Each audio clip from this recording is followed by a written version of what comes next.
Greetings, friends! Welcome to an edition of Movie That's So Groovy. Movies that put a smile on my face. Gems you may have missed. I'm your host, Alex, and today's feature up for review is... Let me help you down there. Oh, hell no! I did not leave the South Side for this! Mean Girls, starring Lindsay Lohan, Rachel McAdams, Lacey Chabert, Amanda Seyfried, Lizzie Kaplan, Tina Fey, Amy Poehler, directed by Mark Waters. Now, I'm not the world's biggest fan of teenage high school movie comedies.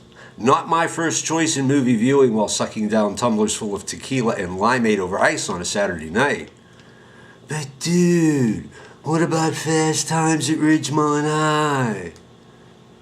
It's okay. It's awesome, dude.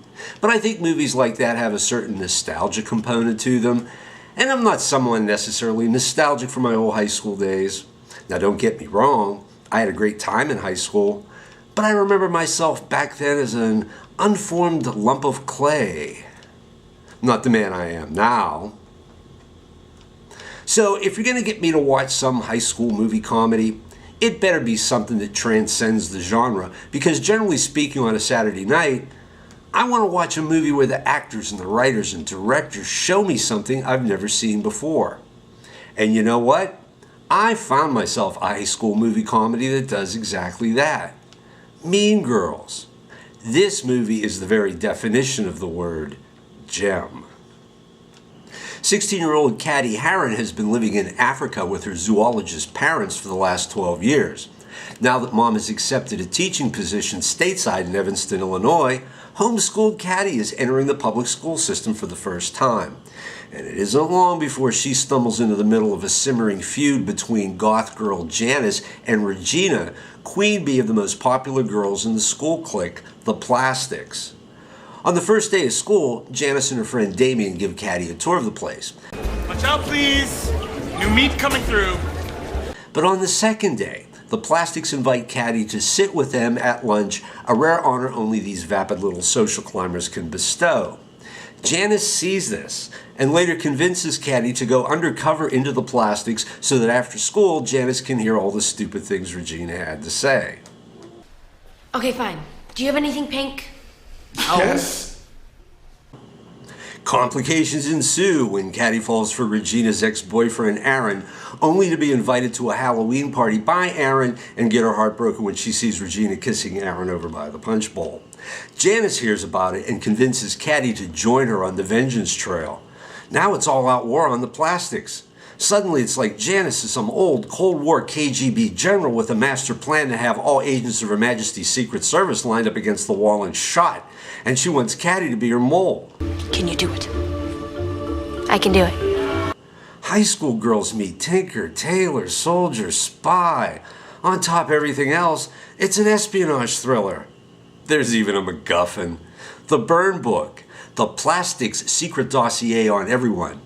Basically, it's a big scrapbook for your picture cut from the high school yearbook and pasted in so the Plastics can write every nasty thing they ever heard about you under it.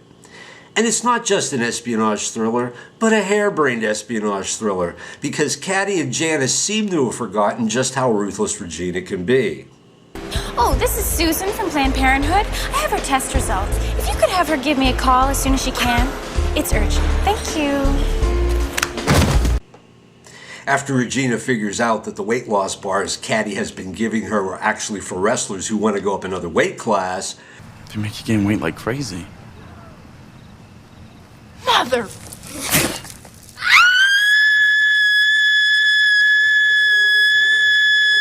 She shows these two who the master of tradecraft really is. MI6 bitches. Regina forges a key document, then spreads disinformation. I found it in the girls' bathroom. It's so mean. Next, with copies made of all the pages in the burn book, she does a document dump in the high school's hallway. When the students find the papers and start reading them, everybody now knows who's been talking crap on whom, and fights break out all over the school while Regina stands at the top of the steps taking it all in. I have to say, hats off to Tina Fey for writing an amazing screenplay. The verbal jokes always hit, the pratfalls are funny, and Ms. Fey gives us a hilariously jaundiced take on modern American life. In my mind, this movie is more than a teen comedy. It's a send-up of youth culture in general. And in that respect, it's great satire. Caddy not getting the memo that all the girls in this town on Halloween dress up like employees of the Mustang Ranch is my idea of big laughs. According to Wikipedia, after reading Rosalind Wiseman's pop sociology self-help book Queen Bees and Wannabes, Tina Fey phoned Lorne Michaels of Saturday Night Live fame and pitched the idea of a teenage high school comedy movie based on the book. Mr. Michaels then got in touch with Paramount Pictures and the rights to the book were purchased. If that doesn't sound like the premise to a Saturday Night Live skit in and of itself, I don't know what does. Director Mark Waters has a hip, breezy style that serves the material well. But a lot of the comic vision belongs to Lorne Michaels. Mr. Michaels knows funny, and he also knows when a comic actor is really bringing a character to life. Along with Tina Fey, there's also SNL alums Tim Meadows and Anna Gasteyer.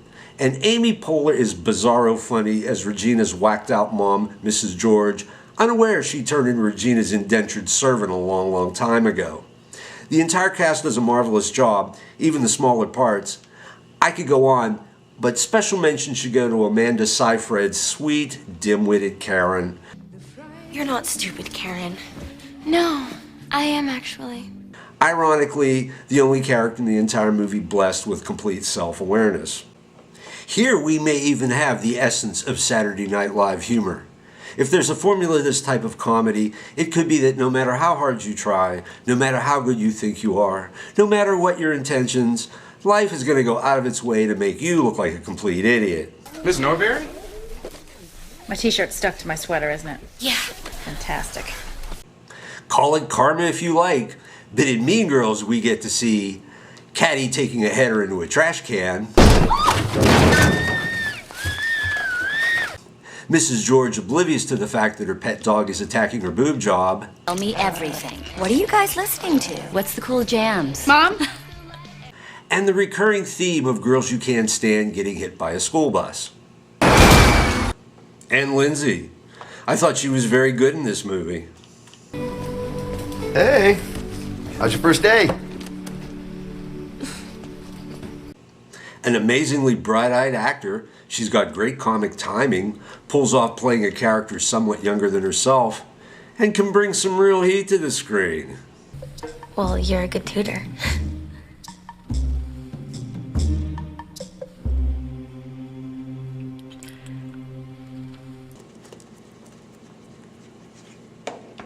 The movie has Caddy going on a transformative journey. She starts out as a naif, just following everybody else's lead, until she starts becoming drunk on her own newfound social powers. She starts turning into a mini Lex Luthor until everything blows up in her face. But let me just say my favorite part of the entire movie is Caddy and Regina and Gretchen and Karen at the Winter Talent Show, where they do a Jingle Bell Rock routine on stage as Santa's little helpers. First time I saw it, I couldn't take my eyes off Lindsay. She has stage presence. She puts a well-practiced shimmy into her dance.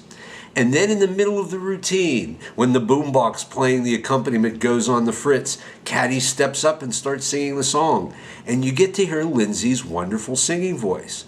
Then everybody in the audience at the show starts singing along. That scene gives Mean Girls its real charm. You gotta hand it to Lindsay. She made that moment magical. Bob Fosse, that genius choreographer. He would have loved Lindsay. But she was born too late to dance for him. Oh well, that's life. Hey, big spender, spend a little time with do. Does it bother you that they still use your original choreography? Shut up.